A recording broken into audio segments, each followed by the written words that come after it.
आज हम जिस टॉपिक के बारे में बात करने वाले हैं उसका नाम है रिप्रोडक्शन इन लिविंग ऑर्गेनिज्म।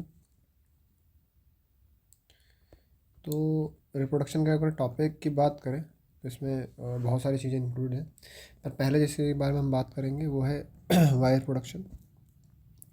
जब हम बात करते हैं वाई रिप्रोडक्शन की तो उसमें कुछ चीज़ें हैं जिसको मैं इंक्लूड करना चाहूँगा। पहला, रिप्रोडक्शन ही वो प्रोसेस होती है जिससे किसी भी ऑर्गेनिज्म का कंटिन्यूटी जो है वो अर्थ पर बना रहता है। तो अगर इनकेस पूछता है आपसे कि रिप्रोडक्शन क्यों इसेंशियल है, तो पहली बात आपको ये बतानी होगी कंटिन्यूटी इसेंशियल होती है। रिप्रोडक्शन तभी हो पाएगा, कंटिन्यूटी तभी रह पाएगी जब रिप्रोडक्शन हो पाएगा। तो कंटिन्यूटी को मेंटेन करने के लिए कोई ऑर्गेनिज्म लगातार जनरेशन्स तक रह सके उसके लिए क्या होता है, आपका रिप्रोडक्शन ज़रूरी होता है। दूसरी बात जो होती है वो होती है वेरिएशन। अगर कोई ऑर्गेनिज्म है उसके अंदर वेरिएशंस आ रहे हैं, वेरिएशन ज़रूरी होते हैं, क्योंकि अगर कोई ऑर्गेनिज्म में वेरिएशन नहीं आएंगे तो चूँकि हमारा एनवायरनमेंट चेंज हो रहा है उसके अकॉर्डिंग अगर वो ऑर्गेनिज्म चेंज नहीं होगा तो फिर वही चीज़ है कि वो एक्सटिंक्ट हो जाएगा, ख़त्म हो जाएगा। तो ये दोनों ही चीज़ें क्या करती हैं, उसको एक्सटिंक्शन से प्रोटेक्ट करती है, एक्सटिंक्शन से प्रोटेक्ट करती है। तो कंटिन्यूटी और वेरिएशन दोनों ज़रूरी होते हैं किसके लिए, रिप्रोडक्शन के लिए। तो पहली चीज़ आपको ध्यान रखिए कंटिन्यूटी की, कंटिन्यूटी ज़रूरी होती है, और दूसरी चीज़ ध्यान रखनी है आपको वेरिएशन की। ठीक है, अगली अगर बात करते हैं जो है हमारा हाउ रिप्रोडक्शन, कि रिप्रोडक्शन कैसे होता है। तो हाउ रिप्रोडक्शन की अगर बात करते हैं तो आपके बुक में बेसिकली दो टाइप के रिप्रोडक्शन की बात की हुई है। पहला जो है उसे हम कहते हैं एसेक्सुअल, ये ईजीएस्ट टाइप का रिप्रोडक्शन है, या फिर ये कह सकते हैं सबसे एंशिएंट टाइप का रिप्रोडक्शन है। और दूसरा है उसे हम कहते हैं सेक्सुअल रिप्रोडक्शन। बहुत बेसिक सी बात है, एसेक्सुअल रिप्रोडक्शन एक ऐसे टाइप का रिप्रोडक्शन होता है जिसके अंदर किसी भी तरह के गैमेट्स का इन्वॉल्वमेंट नहीं होता है, सिंगल सिंपल सेल के थ्रू डिवीज़न होता है और डिवीजन से नया ऑर्गेनिज्म का फॉर्मेशन होता है, उसे हम कहते हैं एसेक्सुअल रिप्रोडक्शन। लेकिन अगर हम बात करते हैं सेक्सुअल रिप्रोडक्शन की, तो सेक्सुअल रिप्रोडक्शन के अंदर जो ऑर्गेनिज्म होते हैं उनमें एक स्पेशल टाइप के गैमेट का फॉर्मेशन होता है, स्पेशल टाइप के सेल का फॉर्मेशन होता है जिसे हम नाम देते हैं गैमेट। तो वो ऑर्गेनिज्म जो स्पेशल सेल जिन्हें हम गैमेट कहते हैं उनके थ्रू अगर रिप्रोडक्शन करते हैं तो उसे हम सेक्सुअल रिप्रोडक्शन कहते हैं। जिनमें नॉर्मल वेजिटेटिव सेल से अगर रिप्रोडक्शन हो जाता है उसे हम कहते हैं एसेक्सुअल रिप्रोडक्शन। तो ये दोनों बातें ध्यान रखने वाली है। अगर बेसिक बातें कर लेते हैं तो एसेक्सुअल रिप्रोडक्शन के अंदर पहली बात की सिंगल पेरेंट का इन्वॉल्वमेंट होता है, ये कोई कंपल्सन नहीं है पर मोस्टली सिंगल पेरेंट ही इन्वॉल्व होते हैं। और दूसरी बात कि इनके अंदर वेरिएशन का जो अकाउंट होता है या जो वेरिएशंस का चांस होता है वो बहुत कम होता है। तो सिंगल पेरेंट प्रेजेंट होंगे, पहली बात। एक parent is enough for the production of new organism, और वेरिएशन का अमाउंट भी क्या होता है, कम होता है, थोड़े अमाउंट में वेरिएशन होता है और ये स्लाइटली एक्यूमुलेट होते रहते हैं। अब आप कहोगे सर वेरिएशन कम होता है तो कंटिन्यूटी क्यों बनी रहती है, तो यहाँ पे वही बात है कि स्लाइटली वेरिएशन जो होते हैं वो एक्यूमुलेट होते रहते हैं, यूँ कह सकते हो कि गैदर होते रहते हैं, जुटते रहते हैं, और आगे चल के फिर वो क्या करते हैं, ये ऑर्गेनिज्म को थोड़ा थोड़ा वेरिएट करते हैं, थोड़ा थोड़ा चेंज उसके अंदर लाते रहते हैं। पर ध्यान रखने वाली बात ये है कि ये चेंज बहुत कम होते हैं, बहुत कम इनके अंदर चेंज आते हैं। बस इतनी सी बात आपको याद रखनी है। वहीं अगर दूसरी तरफ बात करते हैं हम सेक्सुअल रिप्रोडक्शन की, तो ये बहुत ज़्यादा यूँ कह सकते हैं कि न्यू एरा टाइप का रिप्रोडक्शन है। इसके अंदर डुओ पेरेंट या डुअल पेरेंट इन्वॉल्व होते हैं, दो पेरेंट का एटलीस्ट इन्वॉल्वमेंट होता है। और दूसरी बात कि इनके अंदर क्या होता है, वेरिएशन का अमाउंट जो होता है वो ज़्यादा होता है, वेरिएशन का अमाउंट ज़्यादा होता है। ये दो बातें आपको ध्यान रखनी है कि डुअल पेरेंट इन्वॉल्व हो रहे हैं और वेरिएशन का अमाउंट भी क्या है। ठीक, अब अपने टॉपिक पे आते हैं कि अगर हम बात करते हैं सेक्सुअल रिप्रोडक्शन की, तो आपको अपने बुक में सेक्सुअल रिप्रोडक्शन जो पढ़ना है वो दो टाइप का सेक्सुअल रिप्रोडक्शन पढ़ना है, या दो ऑर्गेनिज्म में आपको सेक्सुअल रिप्रोडक्शन पढ़ना है यूँ कहे तो। पहला जो ऑर्गेनिज्म है वो है आपका फ्लावरर या फ्लावरिंग प्लांट कह सकते हैं, या प्लांट कह सकते हैं। और दूसरा जो आपको पढ़ना है वो पढ़ना है आपको ह्यूमंस के अंदर। तो हम जो आज बात करने वाले हैं वो है केवल ह्यूमंस के बारे में। नेक्स्ट क्लास में हम फ्लावरिंग प्लांट के बारे में बातें कर लेंगे। ह्यूमन से क्वेश्चन आने के चांसेस ज़्यादा होते हैं, ऐसा नहीं कह रहा हूँ कि फ्लावरिंग प्लांट्स नहीं आएंगे, पर ह्यूमंस आने के चांसेस ज़्यादा होते हैं। खैर आगे चलते हैं। ह्यूमंस की अगर बात करते हैं तो ह्यूमंस में अगर हम रिप्रोडक्शन की बात करें उससे पहले कुछ बातें यहाँ पर ऐड करनी चाहिए। पहली कुछ टर्म आता है जिसे हम कहते हैं क्या, पहला टर्म जो आपका आता है वो होता है प्यूबर्टी। इसी प्यूबर्टी को हम नाम देते हैं टीनेज ऐसे करके, एडolescence। तो प्यूबर्टी की अगर हम बात करते हैं तो प्यूबर्टी क्या है, बहुत बेसिक सी बात समझते हैं। जब कोई बच्चा पैदा होता है ड्यूरिंग बर्थ, तो जब वो बच्चा पैदा होता है या आफ्टर बर्थ, ड्यूरिंग बर्थ, उसके अंदर किसी भी तरह के रिप्रोडक्शन की नीड नहीं होती है। ऐसा नहीं होता कि उसको बर्थ के बाद ही तुरंत रिप्रोडक्शन की नीड पड़ जाती है, ऐसा नहीं होता है।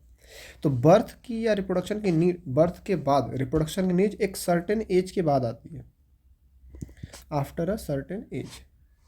ठीक है, तो मान लीजिए कोई बच्चा है, उसका आज जन्म हुआ, मैं कहता हूँ कि आज 16 फेब है, 16 फेब को उसका जन्म हुआ, तो ऐसा तो है नहीं उसको आज ही रिप्रोडक्शन स्टार्ट करना होगा, नहीं, एक सर्टेन एज आएगी, उसके बाद उसको क्या करना होगा, रिप्रोडक्शन करना होगा। अब समझिए, ये जो बीच में गैप है, इस समय इसको उसको इसमें इस समय उसको रिप्रोडक्शन की कोई नीड नहीं है, और चूंकि इस समय उसको रिप्रोडक्शन की कोई नीड नहीं है, तो इस समय उसके बॉडी में रिप्रोडक्टिव मैच्योरिटी आती भी नहीं है। लिख देता हूँ मैं यहाँ पे, इस समय उसके बॉडी में रिप्रोडक्टिव मैच्योरिटी नहीं आती है। लेकिन एक एज के बाद उसके बॉडी में क्या होता है, रिप्रोडक्शन की नीड आती है, और यहाँ पे उसके बॉडी में रिप्रोडक्टिव मैच्योरिटी आना स्टार्ट होती है, क्योंकि अब हमारे बॉडी को पता है कि उसको रिप्रोडक्शन करना है। तो यही एज जिसमें किसी भी ऑर्गेनिज्म के बॉडी के अंदर रिप्रोडक्टिव मैच्योरिटी आती है, उसी एज को हम कहते हैं प्यूबर्टी। बहुत बेसिक सी बात है। वो एज या वो एज का स्पैन कह सकते हो, टाइम स्पैन कह सकते हो, जिस समय किसी ऑर्गेनिज्म के बॉडी के अंदर रिप्रोडक्टिव मैच्योरिटी आती है, उसे हम प्यूबर्टी कहते हैं। इतनी बातें बहुत होनी चाहिए। ठीक है, अब प्यूबर्टी में कुछ चेंजेज होते हैं, वो अपने बुक में आप ध्यान से देखिएगा क्या क्या चेंजेज होते हैं। कुछ मैं बता देता हूँ आपको। मेल्स में या बॉयज़ में, और गर्ल्स में या फीमेल्स में कुछ चीज़ें जो होती हैं वो कॉमन होती हैं। जैसे पहला, हेयर का फॉर्मेशन, या यूँ कहें बॉडी हेयर का फॉर्मेशन। तो बॉडी का डिफरेंट पार्ट में क्या होता है, बॉडी हेयर का फॉर्मेशन होता है। अगर दूसरी बात कहें तो उनमें अपोजिट सेक्स की तरफ अट्रैक्शन हो जाता है। ठीक है, ये कुछ चीज़ें हैं जो कॉमन देखने को मिलती हैं उनमें। तीसरी बात आप कह सकते हो, गैमेट फॉर्मेशन स्टार्ट हो जाता है दोनों में, चाहे वो मेल हो या फीमेल हो, दोनों के अंदर क्या होता है, गैमेट और हार्मोन का फॉर्मेशन स्टार्ट हो जाता है। ये बेसिकली तीन चीज़ें कॉमन है, कुछ और आप अपने बुक में देख सकते हो। वहीं अगर बात करते हैं मेल के अंदर डिफरेंट क्या होता है, फीमेल के अंदर डिफरेंट क्या होता है, तो मेल के अंदर बेसिकली उनके पेनिस इनलार्जमेंट आपको देखने को मिलेंगे, उनके फेशियल हेयर के फॉर्मेशन को आप देख सकते हो। ठीक है, तो ये कुछ चीज़ें जो आपको देखने को मिल सकती हैं मेल्स के अंदर। तीसरी चीज़ आप कह सकते हो, उनका जो वॉइस है वो क्रैक हो जाता है। वॉइस जो है वो क्या होता है, क्रैक हो जाता है। पिच उसकी बहुत लो हो जाती है। आपने देखा ही होगा कि आवाज़ चेंज हो जाती है। एक और चीज़ मैं यहाँ ऐड कर सकता हूँ, मसल जो होते हैं वो ब्रॉडन हो जाते हैं। मसल ब्रॉडन होने का मतलब है कि जो बॉडी के मसल होते हैं, बॉडी के मसल यानी एक सेकंड, बॉडी के मसल का मतलब है कि जो उनके कंधे के मसल्स होते हैं, आर्म्स के मसल होते हैं, वो क्या होते हैं, थोड़े ब्रॉडन हो जाते हैं, यूँ कह सकते हैं कि स्ट्रांग हो जाते हैं। वहीं अगर फीमेल्स की बात करें तो फीमेल्स में क्या होता है, क्योंकि इनमें पेनिस इनलार्जमेंट होता है, तो इसमें क्या होता है, ब्रेस्ट का इनलार्जमेंट होता है। दूसरी अगर बात कहते हैं तो इनमें जो थिक होते हैं, थाइज होते हैं, वो क्या हो जाते हैं, थिक हो जाते हैं। ठीक, और तीसरी अगर बात कहते हैं तो वॉइस की पिच जो होती है, इनसे वॉइस का मुझे ध्यान आता है, वॉइस जो होती है वो कैसे हो जाती है, पिच उसकी कम हो जाती है। तो ये कुछ बातें आप यहाँ पर देख सकते हो, जो मेल और फीमेल में डिफरेंट चेंजेज होते हैं। तो ये मेल में चेंजेस हैं, और ये वाले चेंजेस जो हैं ये मेल में हैं जो डिफरेंट होते हैं, और ये वाले चेंजेस जो हैं फीमेल में जो डिफरेंट होते हैं। आगे चलते हैं ये वाले टॉपिक को ख़त्म करके अगर हम आगे चलते हैं तो आपका मेल रिप्रोडक्शन वाला टॉपिक जो है वो स्टार्ट होता है। तो इसको थोड़ा सा ध्यान से देख लेते हैं। ठीक है, मेल रिप्रोडक्शन की अगर बात करते हैं तो मेल और फीमेल में दोनों में हमको दो तीन चीज़ें पढ़नी होंगी। मेल फीमेल दोनों ही ले देता हूँ मैं यहाँ पे। मेल और फीमेल में हमको दो तीन चीज़ें पढ़नी होंगी। पहला ग्लैंड पढ़ना होगा, दूसरा डक्ट पढ़ना होगा, तीसरा आप कह सकते हो एक्सटर्नल जेनिटेलिया पढ़ना होगा। Wait wait wait wait wait,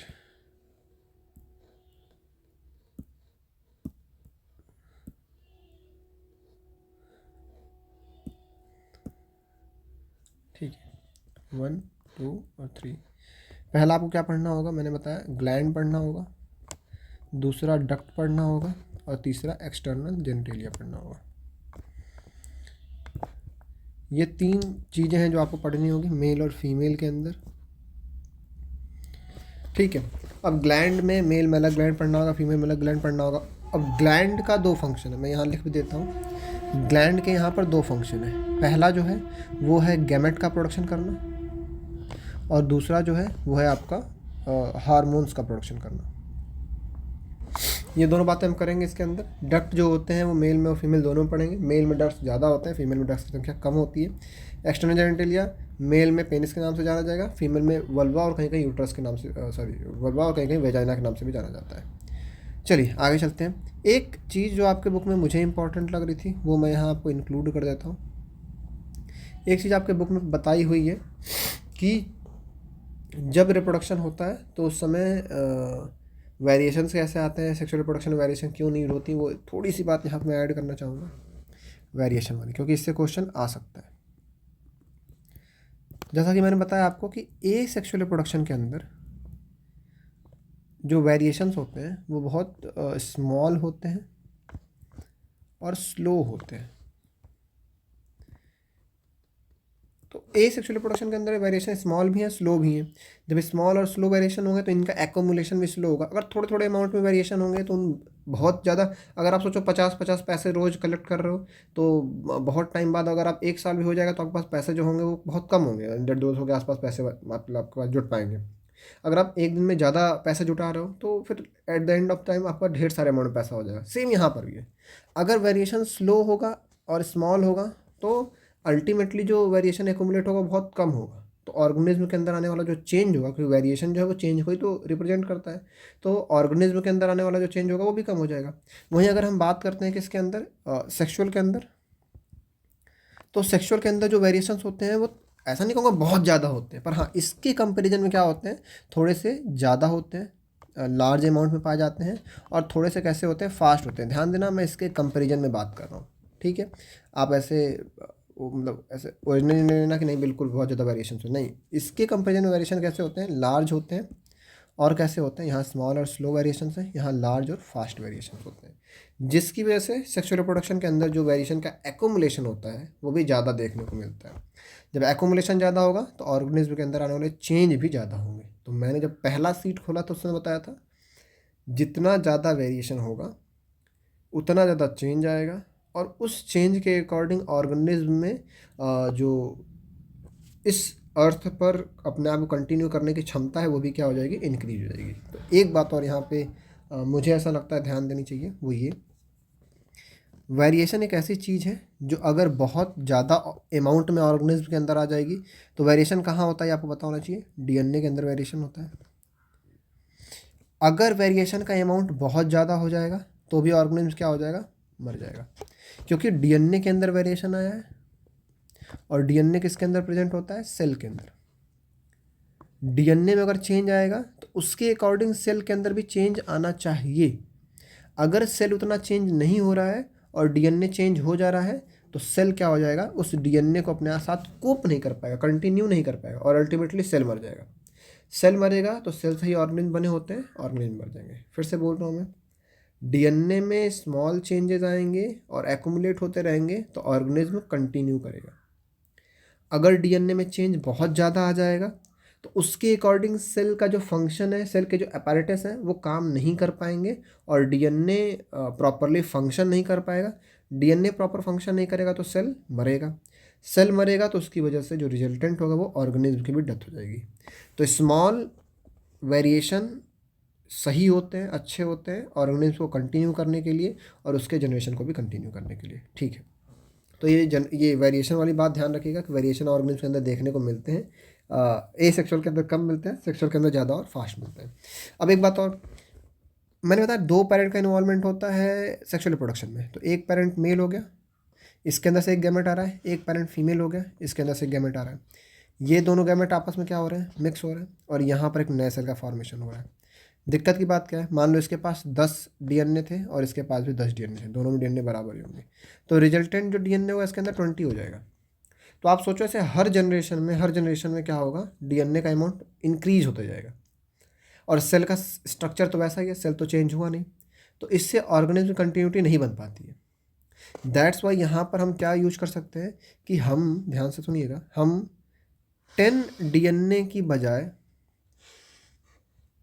इसमें से हाफ और इसमें से भी हाफ इंक्रीज करें, तो 10 का हाफ कितना होगा 5, इधर 10 का हाफ कितना होगा 5, तो जो रिजल्टेंट सेल बनेगा उसके अंदर नंबर ऑफ डीएनए कितने हो जाएंगे 10।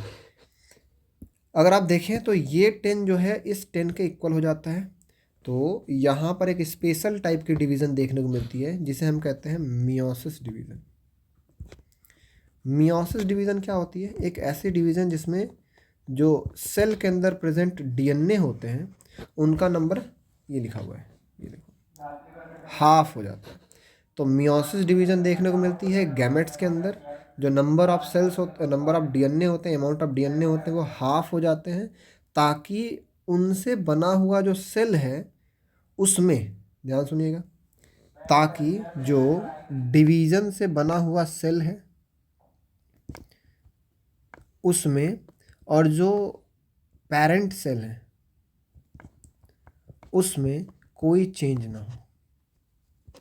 कोई चेंज कहने का मतलब यहाँ पर दो बातें, पहला कोई बड़ा ऐसा एकदम अनएक्सपेक्टेड चेंज ना हो, और दूसरा जो चेंज हो वो वेरिएशन के लेवल पर हो, मतलब थोड़ा चेंज हो, बहुत ज़्यादा चेंज ना हो। बस ये बात ध्यान दीजिए, फिर से बता रहा हूँ, मियोसिस डिवीज़न एक ऐसा डिवीज़न है जिसमें जो सेल बनते हैं जिन्हें हम रिजल्टेंट सेल कहते हैं उनमें, और जो पेरेंट सेल होते हैं उनमें चेंज का अमाउंट बहुत कम होता है। अगर चेंज का अमाउंट बहुत ज़्यादा हो गया तो जो ऑर्गेनिज्म होगा वो मर जाएगा। अगर चेंज का अमाउंट बहुत कम हो गया तो समय के साथ ऑर्गेनिज्म अपने आप को इवॉल्व नहीं कर पाएगा। तो यहाँ ध्यान देने वाली बात यह है कि दोनों के बीच जो चेंज और वेरिएशन होने चाहिए उनके बीच में एक, आप कह सकते हो कि बैलेंस होना चाहिए, कि चेंज भी ज़रूरी है, सॉरी वेरिएशन भी ज़रूरी है, और कंटिन्यूटी रहना या सेम सेल जैसा रहना वो भी ज़रूरी है। तो यहाँ पर वो चीज़ देखने को मिल जाती है कि जो आपका सेल होता है वो और जो आपका रिजल्टेंट सेल होता है वो दोनों में थोड़ा चेंज होता है, पर वो same at the same time same एक जैसे भी रहते हैं। यहाँ पर भी नंबर ऑफ जो आप डीएनए देख सकते हो वो भी 10 है, यहाँ भी 10 है, और जो रिजल्टेंट रहता है उसके अंदर भी 10 होता है। उसकी मेन जो रीज़न है वो क्या है, आपका मियोसिस डिवीज़न। इसको छोड़कर आगे चलते हैं। ये क्यों ज़रूरी है, इसीलिए क्योंकि अगर हर जनरेशन में वो डिवाइड नहीं होगा तो हर जनरेशन में आपको मैं ये ऐसे दिखा देता हूँ, हर जनरेशन में आपको ये 20 वाला कॉन्सेप्ट देखने को मिलेगा कि हर जनरेशन में 20, फिर अगले जनरेशन में 40, फिर अगले जनरेशन में 80। तो सेल तो उस हिसाब से चेंज नहीं हो रहा है, पर डीएनए उस हिसाब से चेंज हो जा रहा है, तो सेल जो होगा मर जाएगा। ये चीज़ ध्यान रखिएगा। आगे अगर चलते हैं तो ह्यूमन रिप्रोडक्शन की बातें थोड़ी सी कर लेते हैं। कुछ उसमें से अगर टॉपिक छूटा होगा तो हमें बताइएगा कमेंट में, मैं आपको फिर से उसको बता दूंगा। तो अगर हम बात करते हैं ह्यूमन रिप्रोडक्शन की, तो यहाँ पर बात करते हैं ह्यूमन रिप्रोडक्शन में अगर हम बातें करें तो सबसे पहले बात कर लेते हैं मेल के बारे में। बहुत आसान सा कॉन्सेप्ट है। मेल के अंदर जो गोनैड्स होते हैं, गोनैड्स मतलब जो ऐसे स्ट्रक्चर जो किसका फॉर्मेशन करते हैं, हार्मोन्स का, और फॉर्मेशन करते हैं किसका, गैमेट्स का। तो बॉडी के वो स्ट्रक्चर जो हार्मोन्स और गोनैड्स गैमेट्स का फॉर्मेशन करते हैं, खास करके गैमेट का फॉर्मेशन करते हैं, उन्हें हम नाम देते हैं क्या, उन्हें हम नाम देते हैं गोनैड्स। तो मेल के अंदर जो गोनैड्स होते हैं उसे हम नाम देते हैं टेस्टीज़। टेस्टीज जो होते हैं वो हमारे पास 2 इन नंबर होते हैं, या यूँ कह सकते हैं 1 पेयर होते हैं, 2 इन नंबर, या इसी को मैं 1 पेयर भी कह सकता हूँ। प्लस ये ओवल शेप्ड होते हैं। ये सब बातें आपको पेपर में लिखनी होगी, मेरे जैसा नहीं, पर हाँ अच्छे से लिखनी होगी क्या क्या इसके अंदर फीचर्स होंगे अगर पूछ दिया तो। ओवल शेप्ड होते हैं, चारों तरफ से एक स्ट्रक्चर जिसे हम स्क्रोटल सैक कहते हैं या स्क्रोटम कहते हैं, स्क्रोटम कहते हैं, इससे कवर्ड होते हैं। स्क्रोटल सैक स्क्रोटम से क्या होते हैं, कवर्ड होते हैं। एक बहुत अच्छी बात है कि इनका जो टेम्परेचर होता है वो बॉडी के टेम्परेचर से क्या होता है, 1-2 डिग्री सेल्सियस कम होता है। क्यों? ताकि प्रॉपरली स्पर्म का फॉर्मेशन हो सके। स्पर्म के फॉर्मेशन के लिए जो आइडियल टेम्परेचर होता है वो 35-36 होता है, पर हमारे बॉडी का टेम्परेचर 37 होता है। तो हमारे बॉडी में क्या होता है, टेस्टिस का टेम्परेचर बॉडी के टेम्परेचर से थोड़ा कम होता है। दैट्स वाई ये बॉडी के बाहर सिचुएटेड होते हैं। ये क्या होते हैं, बॉडी के बाहर सिचुएटेड होते हैं ताकि वो टेम्परेचर को क्या कर सके, मेंटेन कर सके।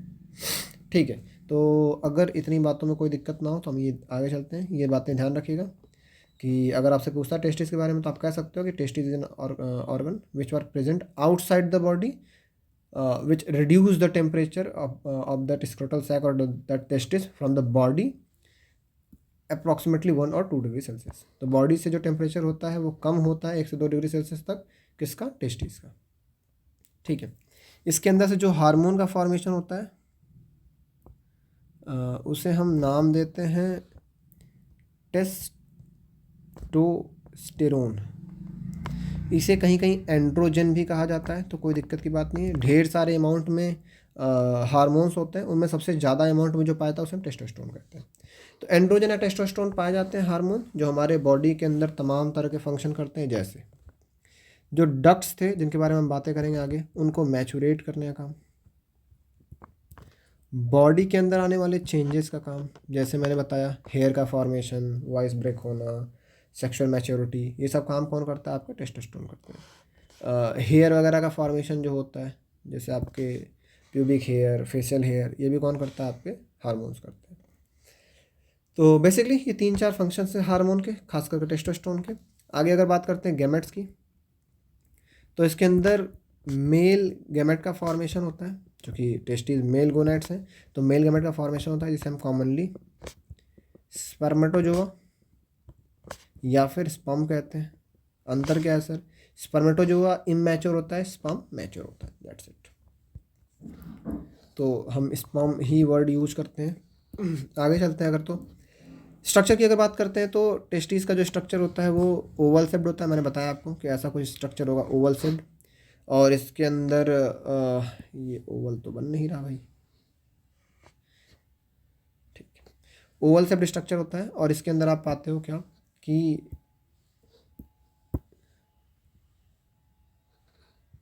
अभी कुछ ठीक है, ओवल शेप्ड स्ट्रक्चर होता है। इसके अंदर खासियत क्या होती है, इसके अंदर आपको कुछ ट्यूब्स दिखाई देंगे। ध्यान से पढ़ने वाली चीज़ है, यहाँ से मैं थोड़ा जूम कर देता हूँ। इसके अंदर आपको कुछ ट्यूब्स दिखाई देते हैं। यहाँ पे मैं उनको बनाना स्टार्ट करता हूँ, कलर थोड़ा सा चेंज, कुछ ऐसे ट्यूब्स दिखाई देते हैं। पूरे स्ट्रक्चर नहीं बनाते, इतना बनाते हैं।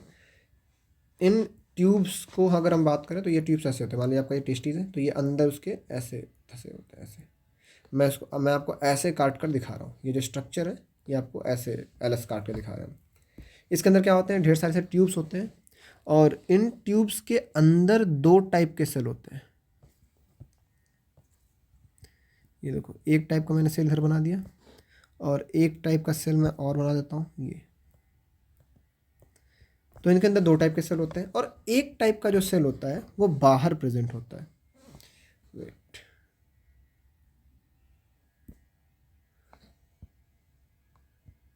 ठीक है, एक टाइप का जो सेल प्रेजेंट होता है वो बाहर प्रेजेंट होता है ऐसे, यानी इन ट्यूब्स के बाहर। ध्यान से समझना है इस चीज़ को। तो टोटल अगर मैं बोलूँ आपसे कि टेस्टिस के अंदर टोटल सेल कितने हो गए, तो 3 टाइप के सेल हो गए। ठीक है, अब एक सेल आपका ये है, मैं धीरे से दिखाता हूँ, थोड़ा जूम करके आपको, मार्क भी करते रहते हैं। ये आपका वेट सॉरी, ये आपका टेस्टिस है, ये टेस्टिस है। ये जो रेड कलर से मैंने मार्क किया है ये आपका सेमिनिफेरस ट्यूब्यूल्स है।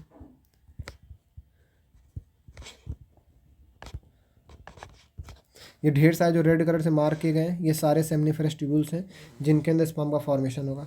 इन 2 सेल्स के अंदर एक जो मैंने ये ब्लू कलर से बनाई है इसे हम कह सकते हैं मेल जर्म सेल,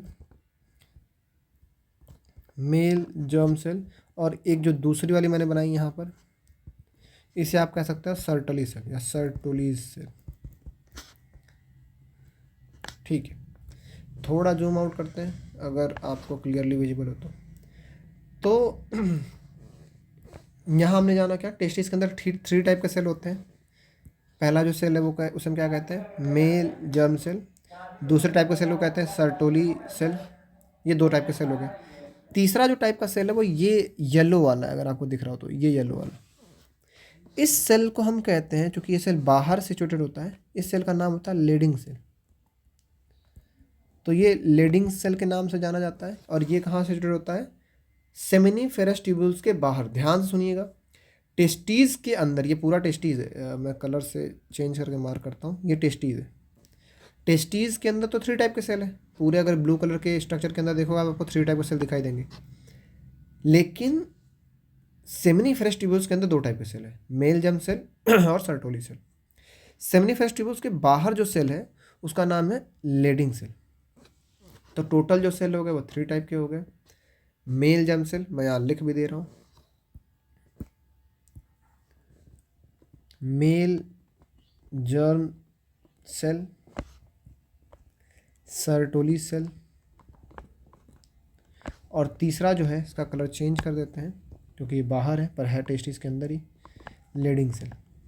ये तीन तरह के सेल पाए जाते हैं आपके। मेल जर्म सेल जो होते हैं उसका एक्चुअल जो फंक्शन होता है वो क्या होता है, यहाँ लिख देता हूँ मैं, गैमेट का फॉर्मेशन करना। तो गैमेट फॉर्मेशन करने का काम कौन करता है आपके, male germ cell. Sertoli cell क्या करते हैं, जो गैमेट बने हैं उनको नरिश करने का जो काम होता है वो सर्टोली सेल करते हैं।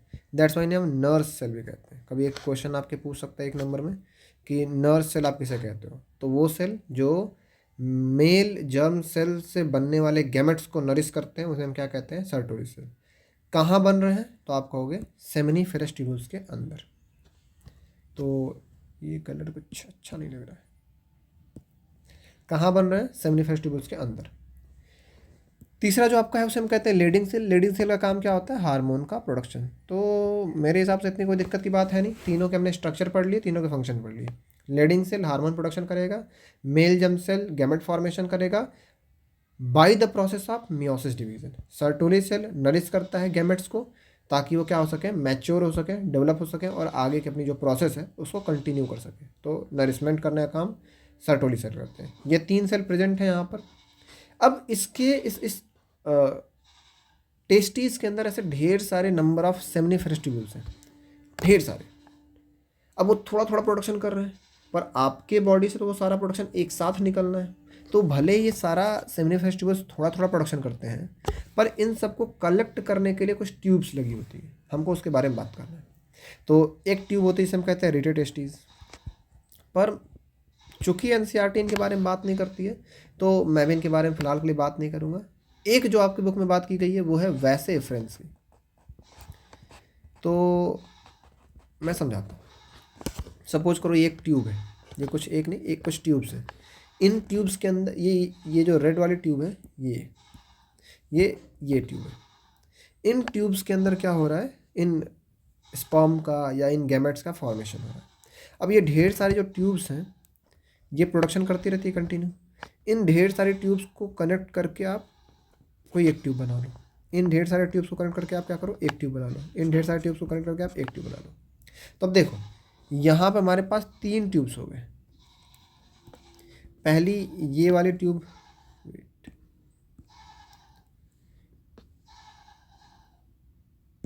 पहली ये वाली ट्यूब, फिर ये वाली ट्यूब और लास्ट में ये तीन ट्यूब, ये ट्यूब, ये ट्यूब, ये ट्यूब। ये बीच वाली जो ट्यूब है इसने वन वाले ट्यूब को और टू वाले ट्यूब को कनेक्ट किया। तो ऐसे ही कई सारी ट्यूब्स होती हैं जो आपस में कनेक्ट करती हैं। वन वाली ट्यूब को हम कह सकते हैं सेमिनिफेरस ट्यूब्यूल्स, टू वाली को हम कह सकते हैं रेटे टेस्टीज जो सेमिनिफेरस को वैसे रेफरेंस से जोड़ रही है, और थ्री वाला क्या हो गया, तो वैसे रेफरेंस हो गया। तो जैसे आपके घर में पानी का कनेक्शन होता है, ढेर सारी ट्यूब्स मिलकर आपके घर में एक ट्यूब बनाती हैं, ऐसे करके कनेक्शन जो होता है पानी का, वैसा ही कुछ है। सेमिनिफेरस ट्यूब्यूल्स आपस में ढेर सारी होती हैं, 150 250 ऐसी होती हैं, वो आपस में कनेक्ट होंगी और कुछ कम नंबर में रिटी टेस्टीज को बनाएंगी, रिटी टेस्टीज आपस में कनेक्ट होंगी और कुछ कम नंबर में वैसे फ्रेंड्स को बनाएंगी। अब यही वैसे फ्रेंड्स आगे जाएगा और एक स्ट्रक्चर होता है जिसका नाम होता है इपिडाइडमिस। इपिडाइडमिस के अंदर कनेक्ट हो जाएगा। तब देखो यहाँ से ढेर सारे ट्यूब्स निकले होंगे ऐसे, और यहीं एक स्ट्रक्चर होता है, ऐसे क्वाइल्ड स्ट्रक्चर होता है जिसे हम कहते हैं इपिडाइडमिस। तो इपिडाइडमिस के अंदर आपके जो स्ट्रक्चर्स होते हैं वो आपस में आके कंबाइन होते हैं। तो सपोज करो ऐसे में बनाओ इन सबको कनेक्ट करके, तो ये जो स्ट्रक्चर यहाँ बनेगा इसे हम कहेंगे इपिडाइडमिस। थोड़ा सा ज़्यादा मतलब इसमें उलझाऊ सा हो सकता है, पर समझने के लेवल पर ठीक है। एपिडाइडमिस के अंदर क्या हुआ, वो सारी चीज़ें कलेक्ट हो गई। कौन सी चीज़ें, तो आप कहोगे सारे स्पर्म जो थे वो कलेक्ट हो गए। केवल स्पर्म अभी कलेक्ट हुए क्योंकि यहाँ पर केवल स्पर्म का फॉर्मेशन हुआ है। अब एपिडाइडमिस से एक ट्यूब निकलेगी, पहले ढेर सारी ट्यूब थी, अब केवल एक ट्यूब एपिडाइडमिस से निकलेगी जिसका नाम रहेगा वैस डिफरेंस। तो आपकी बुक में इसका नाम दिया हुआ है और किसी का नाम नहीं दिया है, ये कलर चेंज करने का है। इसका नाम आपके बुक में दिया हुआ है, बाकी किसी का नाम नहीं दिया है। तो आप ध्यान रखिएगा कि SFT से या सेमनीफेरस ट्यूब्यूल से एक कनेक्टिंग ट्यूब्यूल होती है, इसे हम कहते हैं रेटिटेस्टिस, उससे वैसे फ्रेंस के बाद आपका नाम आता है इपिडाइडमिस का, बहुत इंपॉर्टेंट टर्म है। फिर आपका वैसे डिफरेंस। इपिडाइडमिस क्या होता है, एक क्वाइल्ड स्ट्रक्चर होता है या क्वाइल्ड ट्यूब्यूल स्ट्रक्चर होता है जिसके अंदर सारे स्पर्म जो हैं वो कलेक्ट होते हैं। ये दो बातें आपको याद रखनी होंगी कि क्वाइल्ड स्ट्रक्चर जिसके अंदर स्पर्म कलेक्ट होते हैं वो क्या होता है, आपका एपिडाइडमिस होता है। ये भी स्क्रोटल सैक के अंदर ही पाया जाता है और टेस्टिस से बिल्कुल चिपका हुआ होता है। फिगर में भी आप देख सकते हो, ये आपका एपिडाइडमिस है और बिल्कुल चिपका हुआ आपको दिखाई दे रहा है किससे, आपके टेस्टिस। अब इसके अंदर से एक ट्यूब निकलती है, यहाँ बनाना थोड़ा मुश्किल होगा पर खैर बना देते हैं। इसके अंदर से एक ट्यूब ऐसे निकलेगी और उस एक ट्यूब को हम क्या नाम दे रहे हैं, वैस डिफरेंस। चेंज द कलर, वैस डिफरेंस। थोड़ा मतलब कंफ्यूजिंग है, पर अब एक बार अगर शुरू से देखते रहोगे तो आपको उतना कंफ्यूजिंग नहीं लगेगा। तो हमने पढ़ा टेस्टिस के अंदर 3 टाइप के सेल्स हैं, पहला मेल जर्म सेल, दूसरा सर्टोरी सेल, तीसरा लीडिंग सेल। ये दोनों जो होते हैं कहाँ प्रेजेंट होते हैं, सेमनीफेरस ट्यूब्यूल्स के अंदर, और ये क्या होता है आउटसाइड सेमनीफेरस ट्यूब्यूल्स, ये थर्ड वाला। दोनों का फंक्शन में लिख रखा है, क्या करते हैं कैसे करते हैं वो लिख रखा है। यहाँ पे हमने डक्ट्स के बारे में बातें कर ली, इंपॉर्टेंट आपके लिए एपिडाइडमिस और इंपॉर्टेंट आपके लिए वैसे डिफरेंस। वैसे डिफरेंस आगे जाता है, होप सो आपको यहाँ तक बातें क्लियर हो गई हूँ।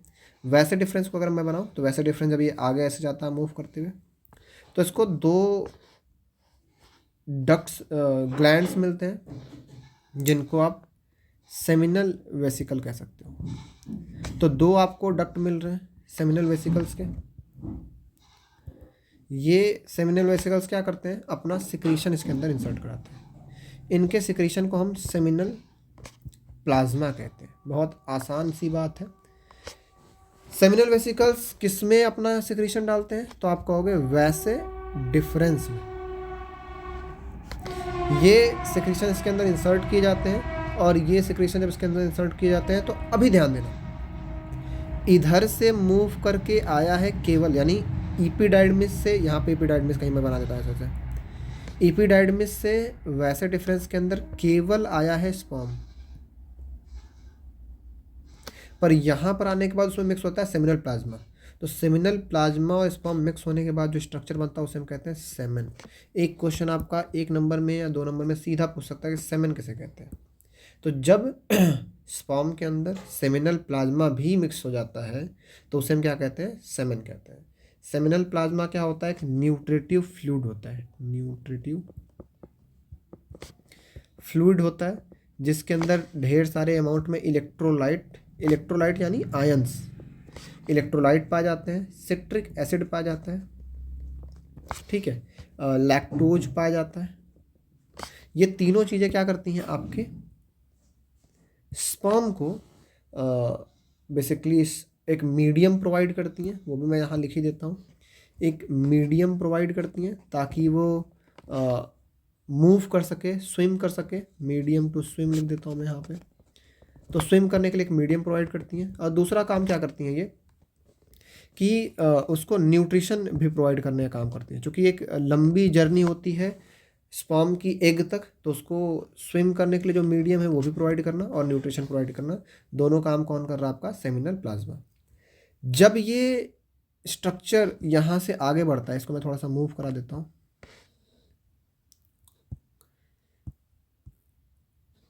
वेट,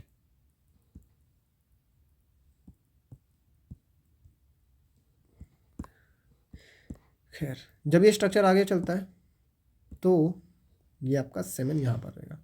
जब ये स्ट्रक्चर आपका कौन सा, आपका वैसे डिफरेंस का जब स्ट्रक्चर आगे चलता है तो इसको एक स्ट्रक्चर मिलता है जिसे हम कहते हैं क्या? Prostate gland. प्रोस्टेट ग्लैंड जो होता है ये वो जगह होती है जहाँ पर आपका वैसे डिफरेंस भी मिला होता है और आपका यूरेटर भी मिला होता है। अगर आपको ध्यान हो यूरेटर क्या होता है, एक चैप्टर था आपने उसमें पढ़ा होगा, लाइव प्रोसेस वाला। तो यूरेटर और वैसे डिफरेंस दोनों मिले होते हैं। तो प्रोस्टेट का फंक्शन क्या होता है? कंट्रोल करना कि कितना स्पर्म का या सेमेन का सिक्रीशन होगा, क्योंकि अब तो स्पर्म रहा नहीं इस वाले स्ट्रक्चर के बाद, मैं ये वाले स्ट्रक्चर के बाद अब सेमेन रहा, अब स्पर्म रहा नहीं, अब वो सेमेन में कन्वर्ट हो चुका है। तो सेमेन कितना सिक्रीट होगा? यहाँ से कितने अमाउंट में सेमेन आएगा? ठीक है, ये वाले स्ट्रक्चर से कितने अमाउंट में सेमेन आएगा और यूरेटर से कितने अमाउंट में यूरिन आएगा, वो कंट्रोल करने का काम कौन करता है? प्रोस्टेट करता है। तो प्रोस्टेट ग्लैंड भी सिक्रीशन डालता है, पर मेजर फंक्शन जो होता है प्रोस्टेट का वो होता है कि कितने अमाउंट में सिक्रीशन होने वाला है वो कंट्रोल करना। तो यहाँ तक की बातें होप्स आपको समझ में आई होंगी। इसके बाहर जब निकलेगा तो एक स्ट्रक्चर होता है, इसके बारे में आपने पढ़ा भी होगा, पेनिस जिसे हम कहते हैं। ठीक है, तो सिक्रीशन किसके अंदर हो जाता है? फिर पेनिस के अंदर हो जाता है और अल्टीमेटली जो भी सिक्रीशन होता है बॉडी के बाहर निकल आता है। तो ऐसे ट्यूब के थ्रू हम दिखा सकते हैं कि सिक्रीशन जो होता है यहाँ से बाहर जाता है।